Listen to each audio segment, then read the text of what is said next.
fome de ouvir a palavra. Então levanta a sua Bíblia comigo bem alto e vamos fazer uma declaração profética. Declara assim: esta é a minha Bíblia.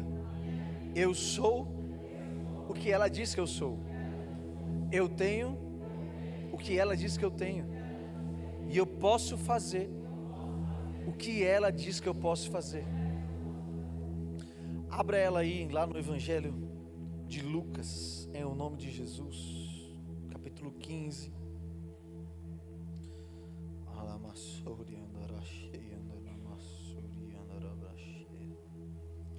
Espírito Santo de Deus.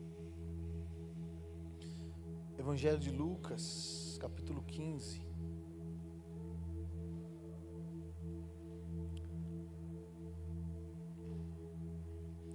O Espírito Santo veio no carro ministrando comigo uma outra palavra.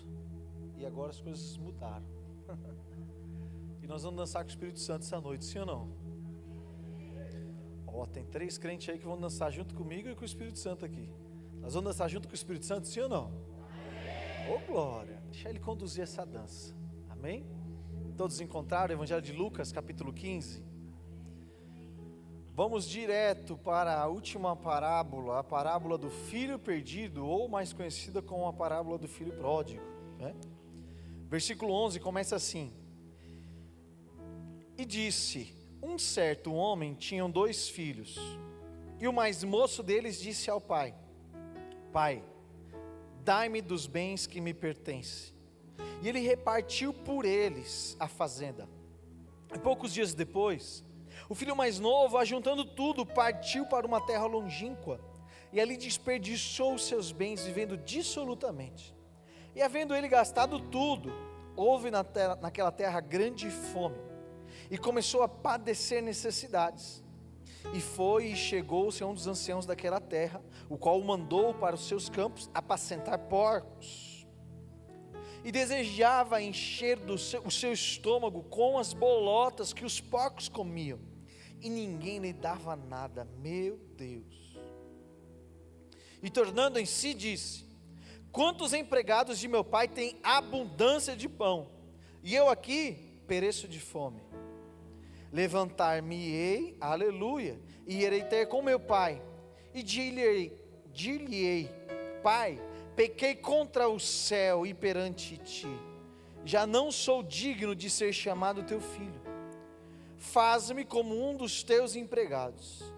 E levantando-se, foi para o seu pai, e quando ainda estava longe, viu o seu pai, e se moveu de íntima compaixão, e correndo, lançou-se ao pescoço e o beijou, aleluia. E o filho lhe disse: Pai, eu pequei contra o céu e perante ti, já não sou digno de ser chamado seu filho. Mas o pai disse aos seus servos: trazei depressa a melhor roupa, repita comigo, a melhor roupa, e vestilho, e ponde-lhe um anel na mão e sandálias nos pés. Meu Deus! E trazei o bezerro cevado, e matai-o, e comamos e alegramo-nos, porque este meu filho estava morto e reviveu, tinha-se perdido e foi achado. E chegaram e alegrar-se. E chamando um dos seus servos, aliás, 25, e o seu filho mais velho estava no campo, e quando veio, chegou perto da casa e ouviu a música e as danças, e chamando um dos servos, perguntou-lhe: que era aquilo? E ele lhe disse: veio teu irmão, e teu pai matou um bezerro cevado, porque o recebeu são e salvo. Mas ele se indignou, e não queria entrar. Saindo o pai, rogava-lhe que entrasse com ele. Mas, respondendo ele, disse ao pai: eis que te sirvo há tantos anos, sem nunca transgredir o teu mandamento, e nunca me deste um cabrito para alegrar-me com os meus amigos. Vindo, porém, este teu filho, que desperdiçou os teus bens com as meretrizes, mataste-lhe o bezerro cevado. Meu Deus. Ele disse: filho, tu sempre estás comigo, e todas as minhas coisas são tuas. Mas era justo alegrarmos-nos e folgarmos, porque este teu irmão estava morto e reviveu, se tinha perdido e achou-se. Aleluia. Pode sentar no seu lugar aí, meu irmão. Mas senta dando glória a Deus, um aleluia aí. Você tem liberdade na casa do Pai, em nome de Jesus. Essa passagem, ela é uma passagem muito conhecida, e todo texto muito conhecido acaba se tornando um grande desafio para quem vai pregar, né? O que vai sair de novo daí? Tantas interpretações que você já pode ter ouvido sobre esse mesmo texto. Mas eu já quero desde já equilibrar a nossa expectativa e a nossa ansiedade. Não tenham vocês alguma expectativa de que você vai sair daqui com alguma chave para o sucesso através desse texto. Nenhum 3 passos para vai acontecer a partir disso daqui. Mas eu tenho convicção de algo que mudou a minha vida, que mudou a minha história. Se você se permitir ser enquadrado em qualquer uma dessas histórias aqui que nós estamos falando, você corre um grande risco de ter a sua vida transformada. Amém ou não amém, meu povo? Você corre um grande risco de ter a sua vida transformada, porque uma das principais armas do inimigo contra as nossas vidas, Lobato, profeta Lobato, é nos ferir na nossa identidade. Se o demônio aparece aqui agora, aqui no meio da igreja, cheio de crente, igual está aqui hoje, sabe o que nós vamos fazer, Wagner? Expulsar ele.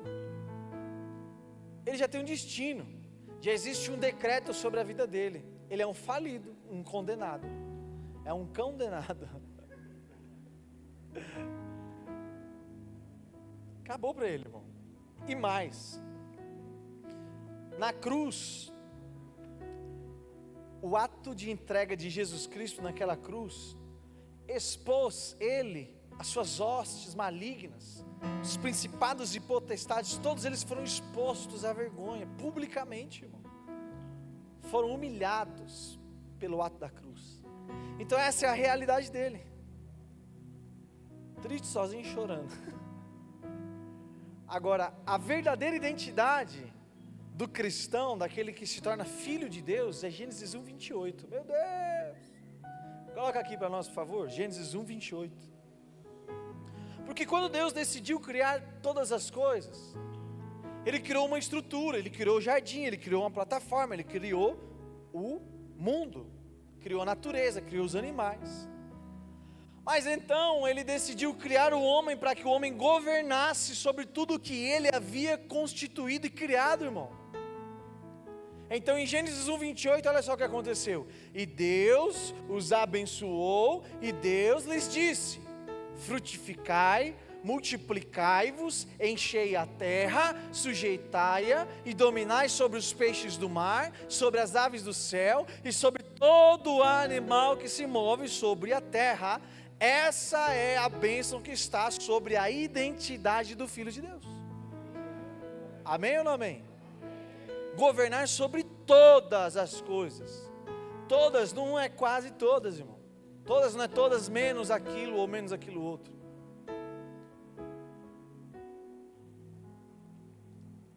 E uma das armas mais eficazes de Satanás contra a igreja, irmão, não é vir aqui, manifestar aqui, tentar, destruir a igreja, porque ele nem precisa disso. A única coisa que ele precisa fazer contra a igreja, e que ele terá sucesso, é fragilizar a identidade dos filhos que estão dentro de casa. Meu Deus! Como assim, pastor? A partir do momento que nós nos deixamos de olhar para nós, a partir da identidade de Gênesis 1, 28, e começamos a nos ver a partir somente do nosso pior dia, que é só isso que ele te mostra.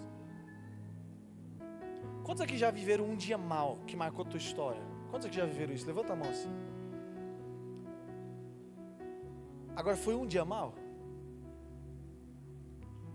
Alguns. Agora,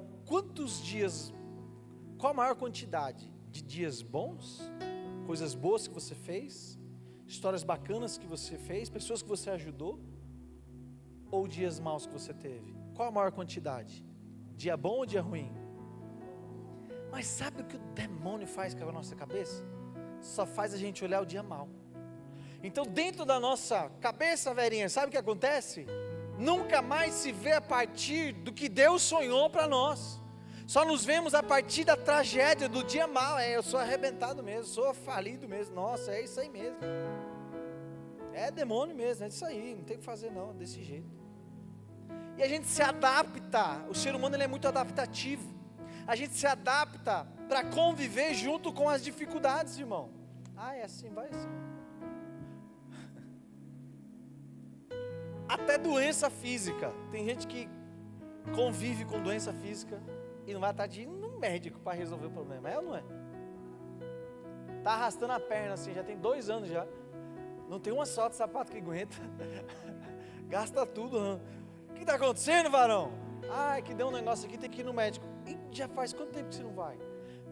Se adapta para viver a partir da dor, aceita a dor. É mais fácil aceitar a dor, sabe por quê? Te mantém na condição de vítima, te mantém na condição do pobre coitado, te mantém na condição de quem assim, ninguém nunca vai esperar nada além de você, porque você está arrebentado, porque você está quebrado, porque você está falido. Então ninguém nunca vai ter grandes expectativas sobre a sua vida, irmão. É mais fácil se manter assim, do que você sacudir a poeira, ficar de pé de novo. E sabe o que o Espírito Santo de Deus está ministrando aqui no meu coração, para que nós possamos caminhar sobre essa mensagem hoje? Que hoje é o dia em que Ele marcou um encontro, não só com quem estava na chácara, mas Ele marcou um encontro com todos nós que estamos aqui na igreja hoje, para virar essa chave na nossa cabeça, irmão, e resgatar a verdadeira identidade dos filhos de Deus que está aí dentro de cada um de nós. Aqueles que são inconformados com dores, que são inconformados com os problemas, que são inconformados com as situações, que não querem mais viver sofrendo, com luto, com dores, quebra financeira, quebra emocional, problema familiar. Irmão, é o dia dos inconformados se levantar na casa, aleluia, em o nome de Jesus Cristo. E a partir desse momento você vai ver como as coisas vão começar a mudar em seu redor, irmão. Seja inconformado com as situações ruins, irmão. Não se acomode com isso. Deus não nos criou para administrar problema. Quando Ele criou todas as coisas, Ele disse para Adão: Adão, usufrua, coma de tudo, usufruto, irmão. Depois manutenção. Tem uma parcela de trabalho aí, Wagner. Mas em primeiro, usufrua. É isso que o Pai está querendo te dizer nessa noite. Tem muita coisa disponível para aqueles que são filhos. Usufruir é a nossa missão. É muito fácil ver essas parábolas aqui que estão nesse capítulo, principalmente a que nós lemos, e colocar todo o peso sobre aquele jovem que saiu em busca de alguma coisa, lascou-se todinho. Ela não é, né? Gastou o que não tinha, né? Porque já foi lá pedir para o pai, porque já não tinha. Gente, isso na cultura dos judeus é um crime assim indesculpável, não tem perdão o que ele fez. Quando você está pedindo a herança para uma pessoa que está viva, para eles entendem que você está desejando a morte dele. É a mesma coisa que o filho chegasse no pai e falasse: eu quero que você morra, para eu ter acesso logo ao que você tem. Entende? Um crime que para a sociedade seria imperdoável.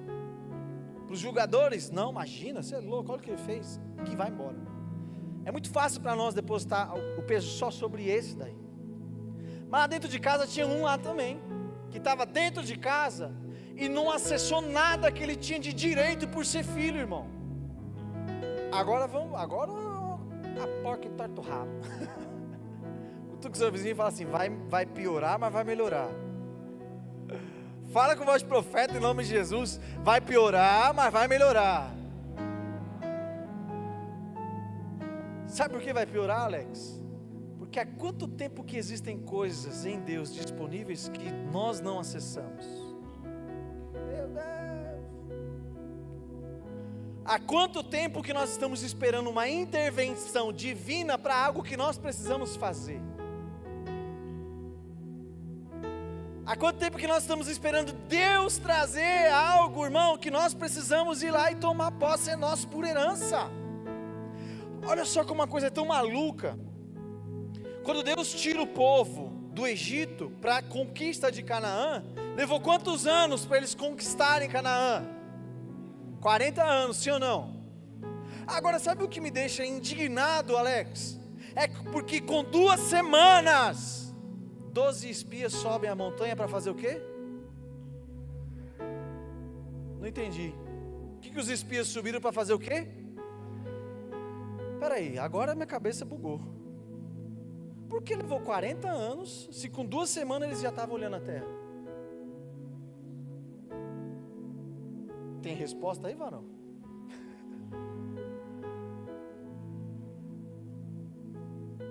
Ah, mas é porque tem os filhos de Anak lá dentro, né? Tem tantos gigantes, né? Tem tantos problemas. Tem, irmão. Conquista não tem a ver com deitar na rede e ficar esperando acontecer. Conquista tem a ver com você marchar debaixo de uma bandeira. Aleluia. A bandeira do Senhor dos Exércitos, que nunca perdeu uma só batalha. Aleluia, o general de guerra, o vencedor invicto. E Ele está te posicionando hoje enfileirado, para que você vá em avanço, a conquistar a terra prometida. Tem os gigantes, tem os desafios, tem, mas a terra boa, e mana leite e mel, irmão, é a terra da promessa. E se Deus te permitiu ver, é porque Ele vai contigo na conquista. Aleluia. Eu tenho uma palavra de Deus para o seu coração, irmão. Não veja os problemas dentro dos sonhos que Deus te fez sonhar. Olhe a terra boa, que mana leite e mel, em o nome de Jesus. Se enxergue filho de Deus enfileirado, para avançar debaixo de uma palavra, para avançar debaixo de um decreto, para avançar debaixo de uma bandeira. Aleluia, dos conquistadores, irmão. Aleluia. Agora, quando eu não consigo entender o que está disponível para mim, a terra que mana leite e mel, do outro lado, mana leite e mel, do outro lado do Jordão. Aí sabe o que eu prefiro fazer, mamá? Ai, estou com saudade da cebola do deserto, estou com saudade da cebola do Egito. Moisés, maluco, lá pelo menos tinha cebola, ração. Aí não vamos guerrear como? Tem uma arma aqui, não tem nada. Irmão, mas tem Deus do seu lado. O que mais? Aleluia, o grande eu sou prometeu aquela terra para esse povo, mas pela distorção de identidade, eles não acessaram essa terra. Precisou que toda essa geração que não conseguia se conectar com a identidade de filho de Deus, herdeiros da promessa, toda essa geração precisou morrer no deserto. Mas sabe o que é legal, não? Falei que ia melhorar, não falei? Vocês vão me posicionando aí, tá? Por favor. E a equipe aí, ó, os bastidores aí, vocês já sabem do que eu estou falando, né? Vocês vão me posicionando aí, tá? Eu preciso me ajustar aqui. Sabe o que é legal dentro dessa história? Que essas parábolas que nós estamos lendo aqui, lemos a do filho pródigo, ela tem uma construção lógica. Sempre que você lê um texto bíblico, vou te dar uma dica aqui agora, de leitura bíblica, olha só, como que começou a parábola. Versículo 11, e disse, irmão, faz uma conexão com o texto anterior. Estava acontecendo alguma coisa, encerrou, aí continua, e disse o quê? Como que você tem que saber? Quem sabe? Como que você vai descobrir quem disse ou o que estava acontecendo? Lendo o texto anterior. Aí o texto anterior, vamos ver o que tem lá? A parábola da moeda perdida. Começa assim, ou então, se esse texto começa com ou então, faz uma conexão com o quê? Com outro texto que está aí também. Então vamos ver qual é o outro texto que está aí. A ovelha perdida, que começa assim: e ele lhes propôs essa parábola dizendo. E ele quem, gente? O que nós estamos lendo aqui? Sabe o que isso te aponta? Dá mais uma ré aí. Nós chegamos no começo do capítulo. Olha o que acontece. Chegavam-se a ele todos os publicanos e pecadores para o ouvir. E os fariseus e os escribas murmuravam dizendo: este recebe pecadores e come com eles. E aí então Jesus propõe essas parábolas. Acredito que Jesus, movido por uma indignação tão grande, gente, eu sou pastor aqui na igreja, eu sou líder aqui na igreja, e eu sei esse sentimento, sabe? Você está tentando apontar uma coisa, você está tentando conduzir algo, você está tentando ensinar, está tentando discipular, você está tentando apontar um bom caminho. Aí as pessoas que estão do seu lado entendem tudo errado. Dá vontade de fazer igual Jesus: senta aqui que eu vou desenhar, você vai entender. Acontece só comigo, gente? Eu tenho mais alguém aqui que quer ser réu confesso? Sim ou não? Acontece mais alguém aqui?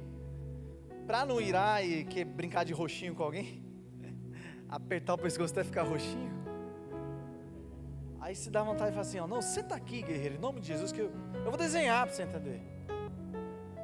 Foi isso que Jesus fez com esses fariseus, e todo mundo estava ali questionando eles. Os fariseus se gabavam muito porque era a igreja da época, eram os crentes da época, só que falavam muito sobre, falavam muito sobre o amor à lei, porém negligenciavam as pessoas que a lei protegia. Como assim, pastor? Lei protege alguém? Sim. Hoje de tarde eu dei um exemplo falando assim, ó: quem gosta de receber multa aqui do Detran aí? Quem gosta de receber aquela cartinha de infração de trânsito, sim ou não? Ninguém gosta, né? É o sistema embaçado, né? Máquina de fazer dinheiro, não é? Injustiça, sim ou não? Quem concorda aqui que é uma injustiça isso daí, tomar multa?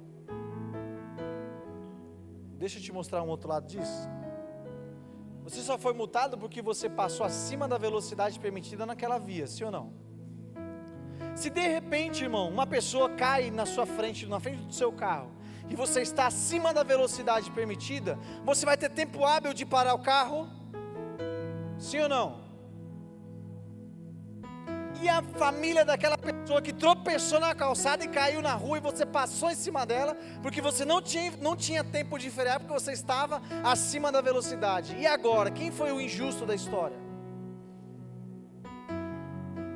Então é fácil, Wagner, a gente pegar e falar assim: ah, lei, poxa, agora eu vou ter que pagar a multa. Você não tem que pagar a multa, é só você não transgredir a lei. Você nunca vai pagar a multa. É só você se submeter à lei, porque a lei serve para proteger os pedestres, irmão, para proteger vidas, entende? Faz sentido ou não faz, meu povo?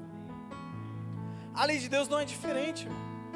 A lei de Deus, ela está aí mesmo, e se nós saímos debaixo da bênção da lei, sim, levaremos as nossas infrações, mas nós não podemos amar a lei a ponto de condenar as pessoas que a própria lei defende. É isso que os fariseus faziam, olhavam para as pessoas e falavam: vixe, é pecador, não chega nem perto. Irmão, se é pecador, é perto dele que eu preciso estar, para que a glória manifesta em mim seja testemunho de vida para ele, e ele olha para mim e fala assim: eu quero ter o Deus que você tem, eu quero viver o que você vive, eu quero ter a vida transformada como você teve. Tem 2 crentes aí na igreja hoje. Faz sentido ou não faz, meu povo? Somente a partir disso é que nós vamos compreender de fato o que Jesus está tentando ensinar com essa parábola que nós lemos. Eles eram os filhos mais velhos que ficam dentro de casa, irmãos. A religião que se perdeu dentro de casa. Olha, a primeira palavra que Jesus coloca é a ovelha que foi, a ovelha perdida.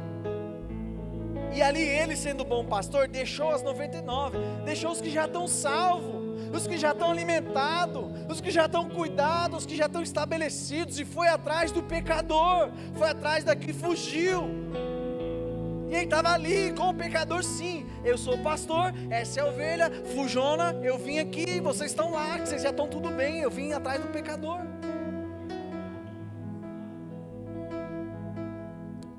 Aí eu acho que Jesus contou a parábola, olhou para a cara deles, e ainda aquela cara de interrogação, né? Já viu quando você ensina, você fala, você entendeu? Entendi, pastor. Está escrito assim, Alex, não entendi nada. Aí a pessoa, entendi, pastor. O Espírito Santo está falando aí ou não? Deixa essa semente cair no seu coração. Aí Jesus continua, então vamos desenhar, então peraí. Vamos falar da moeda perdida. Qual é o homem que perde uma moeda dentro de casa, que ele larga tudo que ele está fazendo, revira a casa toda até achar, e quando acha, celebra. Agora ele falou daquele que se perdeu onde? Dentro de casa. Aí olhou para a cara dele, entendeu? Entendi, pastor. Aí Jesus, então tá, vamos fazer o seguinte, vamos unir a ovelha perdida com a dracma perdida, o que se foi com o que ficou e ficou perdido. E agora eu vou dar detalhes da parada, olha só. O filho que se foi é a ovelha perdida. O filho que ficou perdido onde? Vou começar tudo de novo, reseta meu cronômetro aí. Vamos começar de novo o culto hoje. O filho que ficou é o filho que se perdeu onde? Dentro de casa, irmão. Dentro de casa, profeta Isaac, ele achou que ele não podia pedir para o pai um novilho, fazer uma festa, celebrar com os amigos. Na verdade ele nunca foi atrás disso. Para ele estava atrelado ao fazer. Aí sabe qual que é a revelação de Jesus Cristo sobre quem entra nessa perdição dentro de casa, de fazer, assumir a postura de servo e deixar a postura de filho de lado, a identidade de servo e deixar a identidade de filho? Lá em Apocalipse, a revelação de Jesus sobre uma igreja, que ele fala, tenho visto as tuas obras. Bom ou não? Bom? Tenho visto as tuas obras. Aquele que está servindo, ele está vendo. Está vendo tudo que você está fazendo. Nada passa despercebido diante dos olhos do Senhor.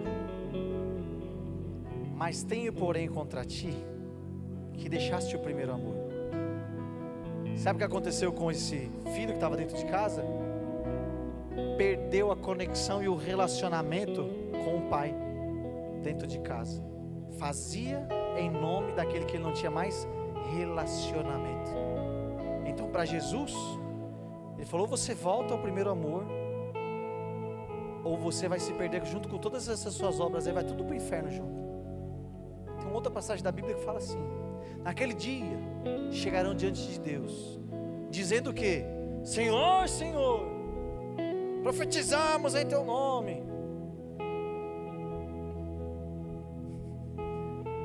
curamos em teu nome, subi pelas paredes em teu nome, fizemos. Qual que vai ser a resposta? Apartai-vos de mim, porque eu não te conheço. Meu Deus, pastor, você disse que quer melhorar. É agora. Agora vai melhorar. Qual a conclusão que nós temos dessa história aqui que eu estou contando para vocês? O Espírito Santo está ministrando isso muito forte no meu coração. Existem muitos filhos que estão perdidos dentro de casa, mesmo nas tarefas. Marta, fazendo em nome daquele que já não tem mais nem relacionamento, irmão. E por isso que tudo que o outro irmão faz te incomoda. Por isso que tudo que o outro irmão recebe de atenção, de cuidado, de carinho, te incomoda. Irmão, é o irmão mais novo, é o irmão que estava perdido, é o irmão que precisa de celebração, é o irmão que precisa ser pego no colo, é o irmão que precisa que alguém pegue na mão dele e vá com ele no caminho. Só que isso não pode incomodar os mais velhos que estão dentro de casa. Os mais velhos em casa, com relacionamento com o pai, tem que fazer a gestão, tem que cuidar das coisas, tem que assumir a postura e a responsabilidade dos irmãos mais velhos, que é cuidar dos irmãos mais novos que estão chegando. Irmão, está chegando uma tropa aí, 28 almas aceitaram Jesus Cristo nesse encontro com Deus. Meu Deus! Aleluia!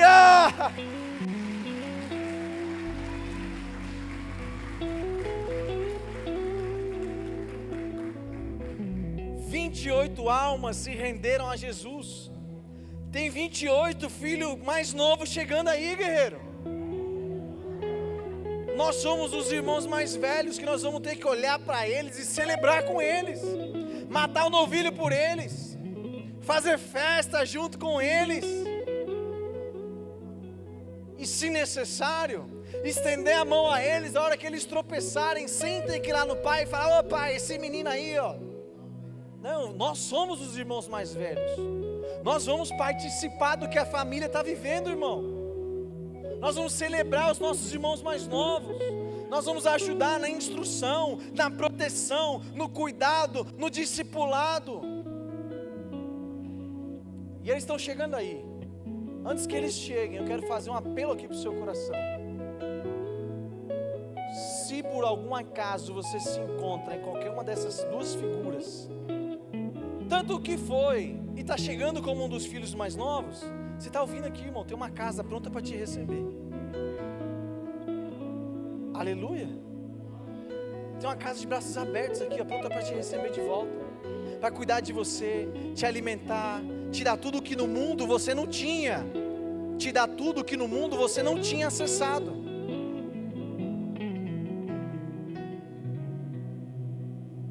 Intercessão, me ajuda aí em nome de Jesus.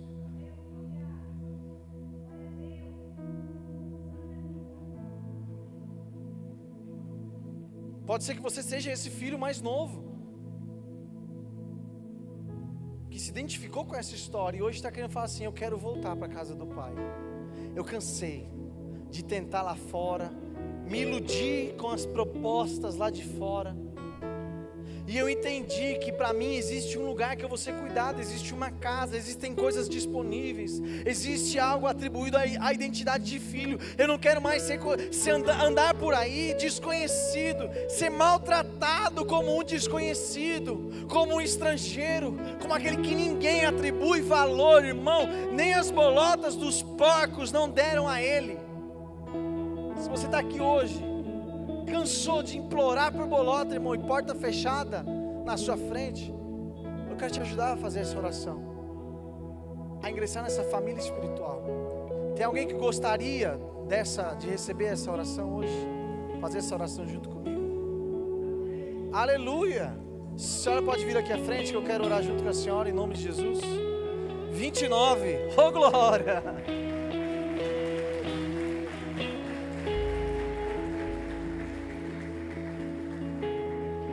Talvez nós agora nos enquadremos na figura do filho mais velho, que estava dentro de casa, mas por qualquer que seja o motivo, irmão, isso não importa para mim, não importa para Ipa, não importa para Jesus Cristo, desconectou da imagem de filho, da identidade do filho, do acesso, do direito a tudo que tinha como filho.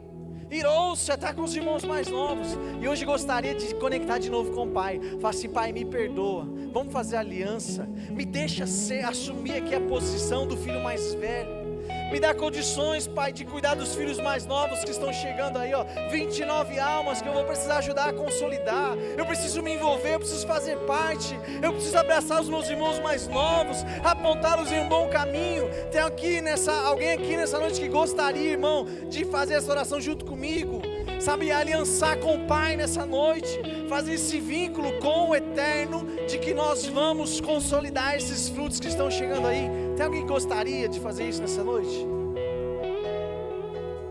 Eu quero fazer um terceiro apelo aqui, jogo rápido. Tem alguém aqui que não faz parte dessa casa espiritual, está aqui hoje, não importa a sua geografia, Nós somos uma igreja apostólica, nós queremos conquistar territórios. Essa é a missão que Deus nos deu. Nós vamos espalhar essa igreja primeiro no Brasil inteiro, depois nas nações, em nome de Jesus, amém ou não? Se você quer começar uma célula da IPA, seja lá no Espírito Santo, no Mato Grosso, no Rio de Janeiro, na Fortaleza, Ceará, em todas as capitais que tiver um Goldman lá, nós vamos plantar uma IPA lá. Quer se conectar com a família espiritual, independente da sua geografia, e você gostaria de entrar nessa família hoje aqui, levar essa semente para lá? Tem alguém que gostaria também de fazer essa conexão? Sair daqui debaixo desse envio? Nós vamos te dar suporte, nós vamos te acolher, nós vamos cuidar de você. São Bernardo do Campo, o coração está queimando muito aí na direção do ABC, aleluia.